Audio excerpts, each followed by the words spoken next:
और बड़ी खबर आ रही है, बता दें कि जेल अधीक्षक मेनसन बरवा निलंबित हो गए हैं। धनबाद के जेल अधीक्षक मेनसन बरवा निलंबित कर दिए गए हैं। गृह कारा और आपदा प्रबंधन विभाग ने अधिसूचना जारी की है। कार्यपालक दंडाधिकारी प्रदीप कुमार को अतिरिक्त प्रभार मिला है।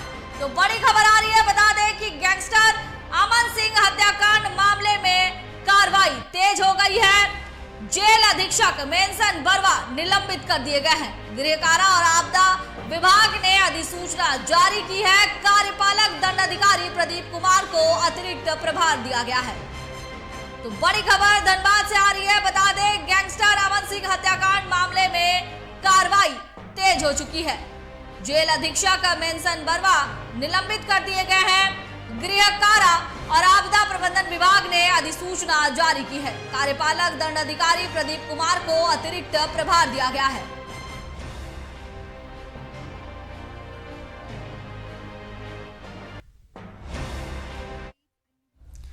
और जेल अधीक्षक मेनसन बरवा को निलंबित कर दिया गया है। गैंगस्टर अमन सिंह की हत्या मामले में लगातार कार्रवाई तेज होती जा रही है और इसी पर ज्यादा बातचीत के लिए हमारे साथ लाइव जुड़ रहे हैं संवाददाता शरद। जेल अधीक्षक को गैंगस्टर अमन सिंह हत्याकांड मामले में निलंबित कर दिया गया है, क्या कुछ जानकारी मिल रही है?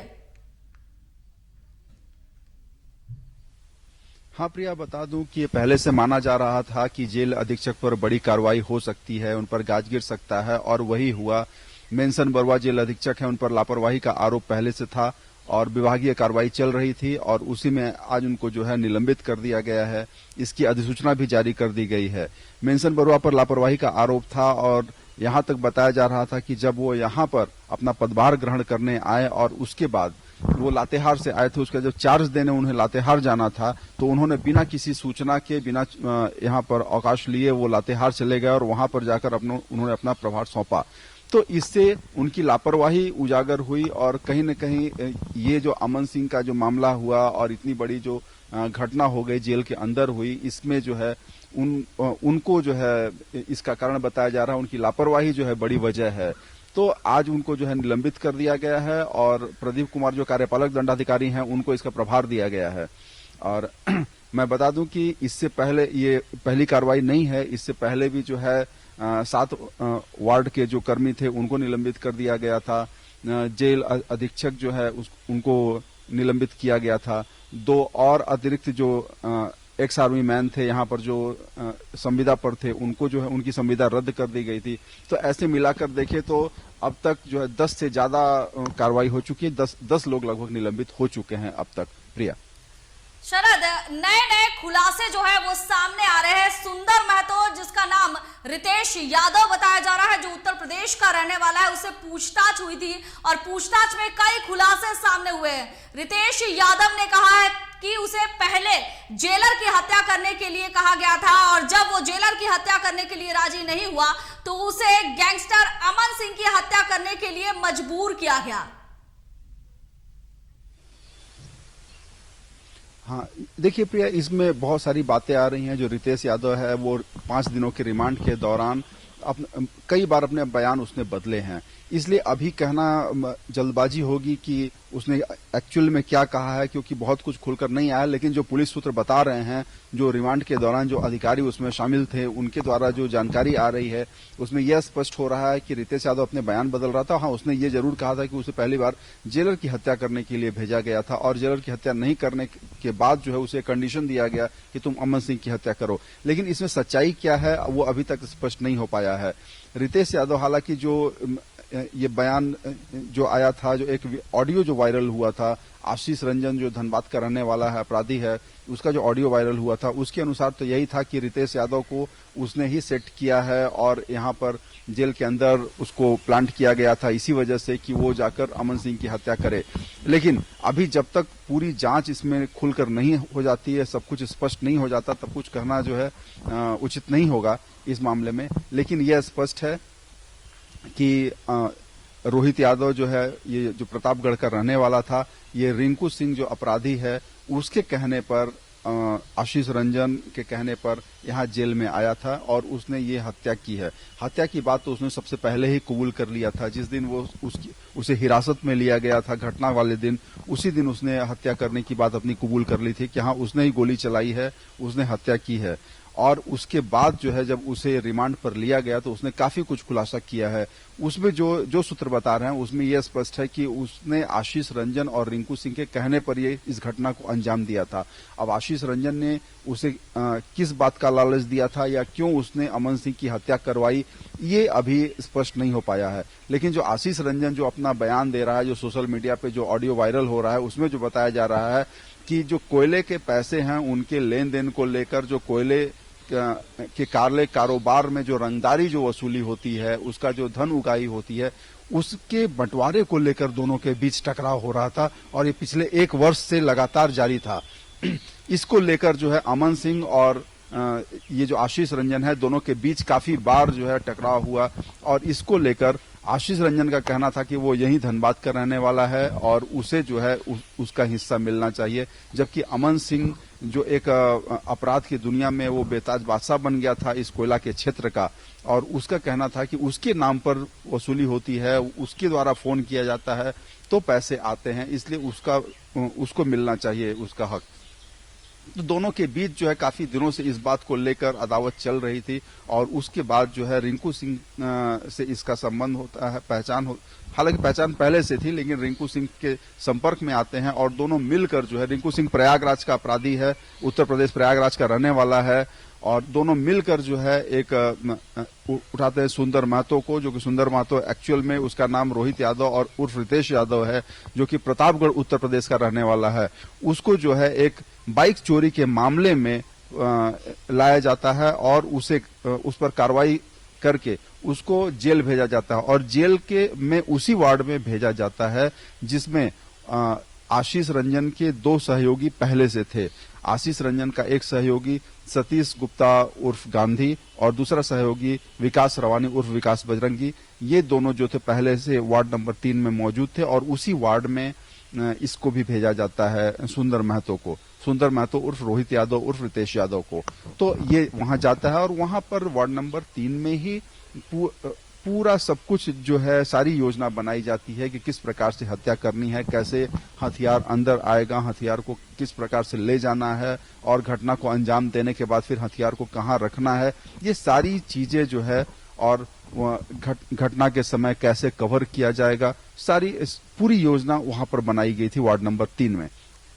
उसके बाद घटना को अंजाम देने के बाद जिस प्रकार से योजना बनाई थी अक्षरशः उसी प्रकार उसका पालन हुआ और ये मानकर चला जा रहा था कि सुंदर महतो जो है जब वो हत्या करेगा उसके बाद उसकी गिरफ्तारी होनी तय है और ये सब कुछ बहुत सुनियोजित तरीके से था। हालांकि इस बारे में घटना जिस तरीके से हुई है और जिस तरीके से इसका सूत्रपात हुआ है, अलग अलग खुलासे जो है रोजाना देखने को मिल रहा है, सुनने को मिल रहा है और अब एक नया मामला आया है कि जेलर की पहले हत्या करने के लिए भेजा गया था। जेलर की हत्या करने के लिए जब वो राजी नहीं हुआ तो उसके बाद अमन सिंह की हत्या कर दी गई और इससे पहले की अगर हम बात करें तो कहीं ना कहीं इसका जो ये हत्या का पूरा मामला है, इसका सूत्रपात उत्तर प्रदेश से बताया जा रहा था। तो कहीं ना कहीं उत्तर प्रदेश से भी इस घटना के जुड़े होने की जो खबर है, जो आशंका है, वो भी व्यक्त की जा रही है। तो पूरे मामले को लेकर फिलहाल तो सस्पेंस बरकरार है और कुछ भी कहना अभी जल्दबाजी नजर आ रही है।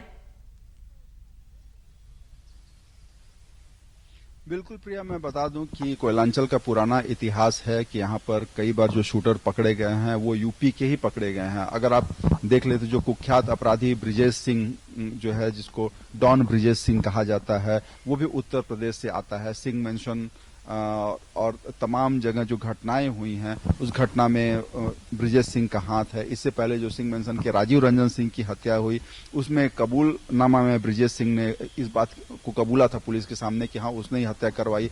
तो ये उत्तर प्रदेश के अपराधी और शूटर जो हैं वो ज्यादा हैं और वो कोयलांचल में आते हैं और ये कोई नई बात नहीं है। इस बार भी ऐसा ही हुआ है। जब नीरज सिंह की हत्या हुई तो नीरज सिंह की हत्या में अमन सिंह सामने आया और अमन सिंह सहित जितने भी 3 और अन्य शूटर जो हैं जिनकी गिरफ्तारियां हुई हैं वो सभी जो है वाराणसी, मिर्जापुर और आसपास के जो क्षेत्र हैं उत्तर के माने पूर्वांचल का जो क्षेत्र है उस क्षेत्र से वो उनकी गिरफ्तारी हुई है।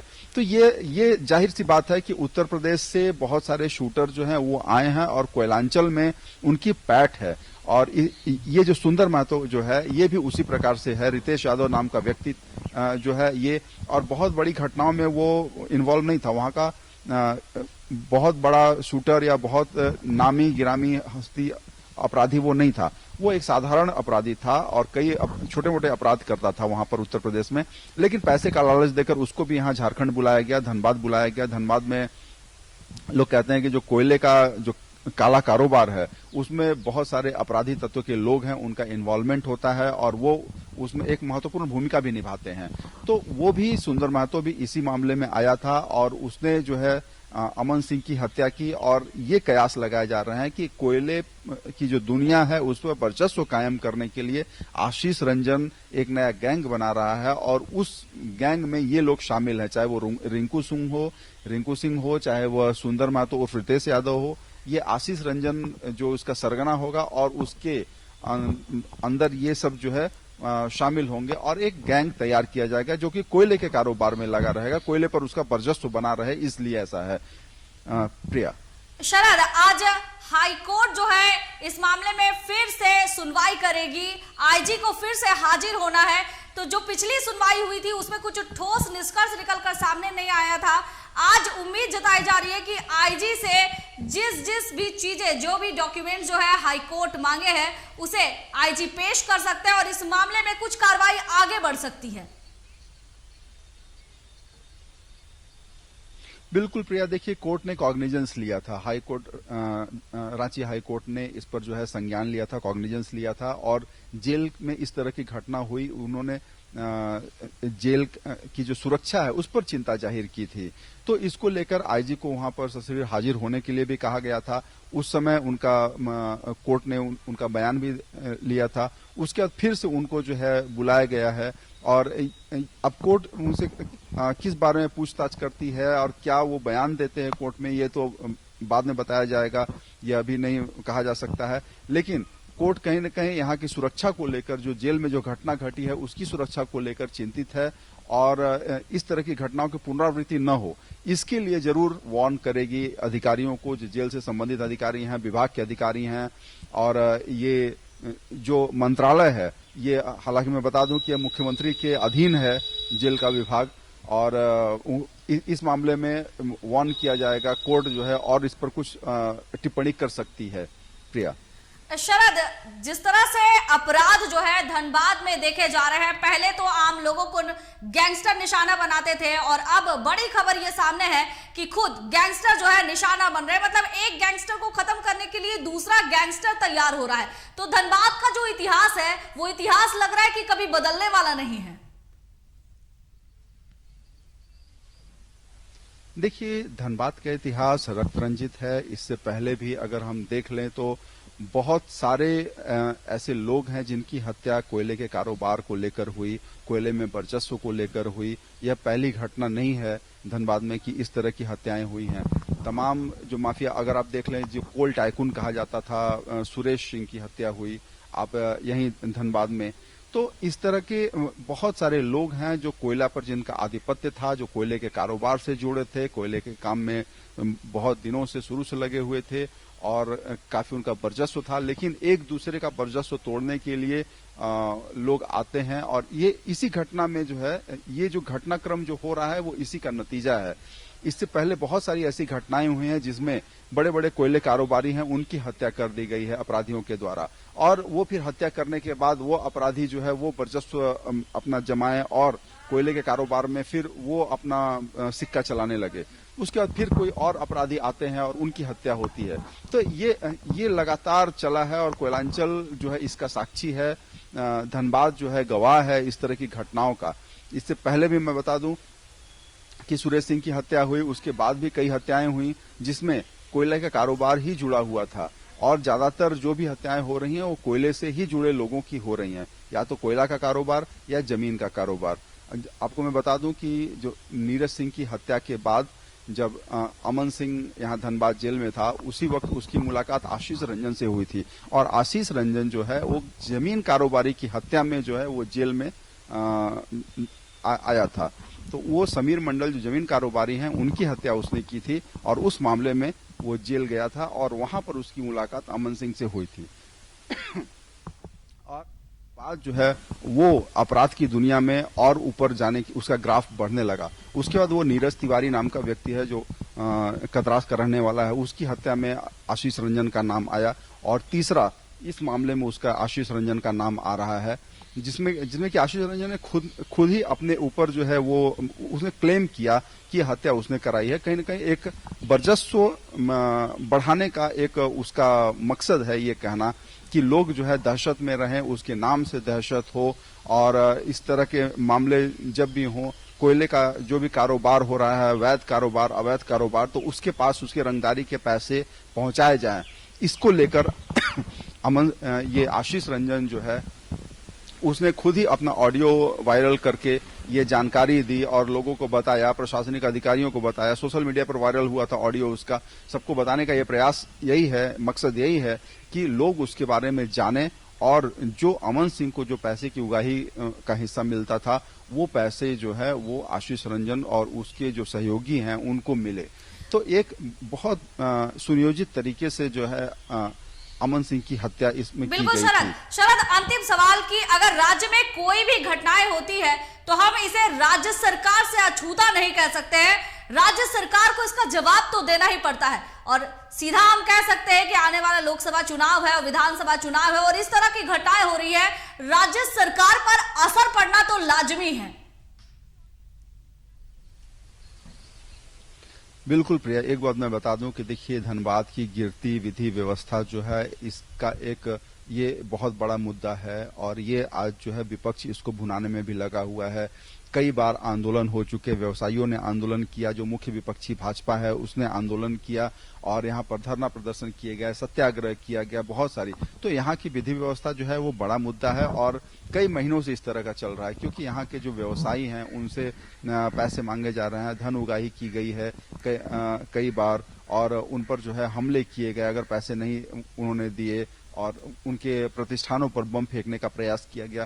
तो इस तरह की कई घटनाएं हुई हैं, माने फ्रीक्वेंट जो घटनाएं हुई उसके बाद यहाँ के व्यवसायी आंदोलित हुए और एक बार उन्होंने सीरीज ऑफ स्ट्राइक जिसको कहते हैं कि वो चलाने का प्रयास किया कि व्यवसायी एक दिन के लिए पूरे धनबाद को उन्होंने बंद किया, अपने प्रतिष्ठानों को बंद किया और जिला प्रशासन को जो है लिखित में दिया कि अगर इस प्रकार की घटनाएं लगातार होती रहेंगी तो वो अपना व्यवसाय यहाँ से समेट कर चले जाएंगे और लगातार वो जो है आंदोलनरत रहेंगे और अपने प्रतिष्ठान को बंद कर देंगे। उसके बाद जो है प्रशासन हरकत में आया और अपराधियों की गिरफ्तारी हुई। हालांकि वो भी नाकाम लग रहा है क्योंकि उसकी गिरफ्तारी होने के बाद भी कई बार ऐसी घटनाएं सामने आई जिसमें व्यवसायियों को धमकियां मिल रही हैं, कभी वो परचेज के माध्यम से मिल रही है, कभी फोन के माध्यम से, कभी व्हाट्सएप और दूसरे तरीकों से जो है मैसेज भेजे जाते हैं और उन्हें जो है बुरे परिणाम भुगतने की बात की जाती है। उसके बाद व्यवसायी और उनके परिजन जो है वो जाहिर सी बात है कि खौफ में आ जाएंगे तो फिर वो क्या व्यवसाय कर सकते हैं। उसके बाद वो या तो पुलिस की शरण में जा रहे हैं या जो अपराधी हैं जिनके द्वारा फोन किया जा रहा है और धन उगाही की बात की जाए उनके पास जाकर एक सेटल करते हैं, अपने लोगों से कहते हैं कि उन्हें जो धन चाहिए वो देते हैं। ऐसी घटनाएं जो सामने स्पष्ट हुई हैं, सामने आई हैं कई घटनाएं। इसमें प्रिंस खान का एक मेजर रोल है। प्रिंस खान जो है यहाँ वासेपुर का रहने वाला अपराधी है, वो अभी दुबई में, जैसा बताया जा रहा है कि दुबई में रहकर और वहां से यहाँ के लोगों को जो है थ्रेट कर रहा है, यहाँ के लोगों को धमकाता है और उसके बाद उसके नाम पर उसके गुर्गे जो है धन उगाही करते हैं और वहां तक भेजते हैं। इसमें सरकार के द्वारा जो है जिस तरह से एक ठोस कदम उठाना चाहिए था वो नहीं उठाया गया और यही वजह है कि आज तक वो दुबई से यहाँ के व्यवसायियों को धमका रहा है और यहाँ से धन उगाही कर रहा है। हालांकि धनबाद जिला प्रशासन ने इसमें प्रयास किया, जब काफी बातें बढ़ गई और व्यवसायी जब आंदोलनरत हो गए और आम जनजीवन अस्त व्यस्त हो गया, लोगों को परेशानी होने लगी, तब प्रशासन की नींद खुली और प्रशासन ने फिर इस मामले में जो है कुछ गिरफ्तारियां की और अभी तक मैं बता दूं कि लगभग 2 दर्जन से ज्यादा गिरफ्तारी हो चुकी है। बावजूद अभी भी लोग खौफजदा हैं, जो व्यवसायी हैं वो खौफ में हैं और कहीं न कहीं उनका ये सोच और वो तैयारी भी उन लोगों ने शुरू कर दी है। कई व्यवसायी ऐसे हैं जो कि अभी खुलकर सामने नहीं आ रहे हैं, लेकिन उनका यही यही कहना है कि वो अपने व्यवसाय को अब धनबाद से समेट लेंगे और दूसरे जगह वो जहां उनका पसंदीदा क्षेत्र है वहां पर जाकर अपना व्यवसाय करेंगे, क्योंकि धनबाद की स्थिति इस प्रकार की हो गई है कि यहाँ पर विधि व्यवस्था नाम की कोई चीज नहीं रह गई है। व्यवसायियों को, आम लोगों को, सबको जो है एक खौफ के साए में जीना पड़ रहा है। तो यही वजह है कि अब व्यवसायी भी जो है वो खौफजदा है, वो यहाँ से जाना चाह रहे हैं। तो विधि व्यवस्था की यहाँ बड़ी समस्या थी और इसको विपक्ष ने जो है मुद्दा बनाया हुआ है और आने वाले चुनाव में इसको जो है इस मुद्दे को लेकर मुख्य विपक्षी दल जो भाजपा है वो जरूर जाएगी लोगों के बीच और इस मामले को लेकर जाएगी, क्योंकि जहां जहां आप देख सकते हैं, अगर राजनीतिक दृष्टि से देखें तो जहां जहां भाजपा की सरकारें हैं वहां लॉ एंड ऑर्डर को वो मेंटेन करते हैं और उसकी प्राथमिकता होती है। अगर हम उत्तर प्रदेश में चले जाएं तो उत्तर प्रदेश को देख सकते हैं कि वहां योगी आदित्यनाथ के शासन के बाद जो है वहां के जो गुंडे तत्व के लोग हैं, जो अपराधी हैं, वो खौफजदा है और वो दूसरे राज्यों में जाकर अपराध करते हैं और अपने राज्य में, उत्तर प्रदेश में अपराध नहीं होता है। यही वजह है कि देखिए वहां के जो अपराधी वो झारखंड में आकर यहाँ शूटर बन जा रहे हैं, यहाँ पर अपराध कर रहे हैं, यहाँ पर धन उगाही कर रहे हैं, यहाँ के लोगों से रंगदारी वसूल कर रहे हैं, लेकिन उत्तर प्रदेश में ऐसी घटनाएं नहीं देखने को मिल रही हैं। तो इससे यह स्पष्ट हो रहा है कि जिन राज्यों में भाजपा की सरकारें हैं तो भाजपा जो है उसको प्राथमिकता दे रही है लॉ एंड ऑर्डर को, तो इसलिए झारखंड में भी ये बड़ा मुद्दा भारतीय जनता पार्टी बनाने जा रही है। यहाँ के लॉ एंड ऑर्डर, कोयलांचल के लॉ एंड ऑर्डर को, यहाँ की विधि व्यवस्था जो गिरती हुई है इसको सुदृढ़ करने के लिए, इसको ठीक करने के लिए जो है यहाँ के जो नेता हैं, यहाँ के जो विधायक हैं, यहाँ के सांसद हैं, वो लगे हुए हैं। कल भी स्थानीय रणधीर चौक पर जो है धरना दिया गया था, उनमें भी कई मुद्दे थे। हालांकि वो धरना जो था वो जो धीरज साहू जो कांग्रेस के बड़े नेता हैं उनके पास जो अवैध संपत्ति उनकी जो पकड़ी गई है उसके विरोध में था, लेकिन उसमें भी धनबाद की गिरती विधि व्यवस्था पर जो है प्रश्न उठाया गया था और उसमें भी यहाँ के जो स्थानीय विधायक हैं, राज सिन्हा हैं, बाघमारा के विधायक ढुल्लू महतो हैं, यहाँ के सांसद पीएन सिंह थे, सभी लोग मौजूद थे और उन लोगों ने धनबाद की गिरती विधि व्यवस्था को लेकर चिंता जताई थी। शरद, बहुत बहुत धन्यवाद आपका। तो बता रहे थे आपको, गैंगस्टर अमन सिंह हत्या मामले में जेल अधीक्षक मेंसन बरवा को निलंबित कर दिया गया है। तो बड़ी खबर आपके पास सामने आई थी, जेल अधीक्षक मेंसन बरवा को निलंबित कर दिया गया है। हालांकि इस दौरान रितेश यादव उर्फ सुंदर महतो ने कई ऐसे खुलासे किए हैं जो चौंकाने वाले हैं। उसने ये भी कहा है कि पहले उसे जेलर की हत्या के लिए जेल भेजा गया था, लेकिन जब वो जेलर की हत्या के लिए राजी नहीं हुआ उसके बाद उसे गैंगस्टर अमन सिंह की हत्या की सुपारी दी गई थी। हालांकि उसके जो बयान है उसे दर्ज कर लिया गया है, कोर्ट के समक्ष पेश किया जाएगा और अब इससे लेकर क्या कुछ कार्रवाई होगी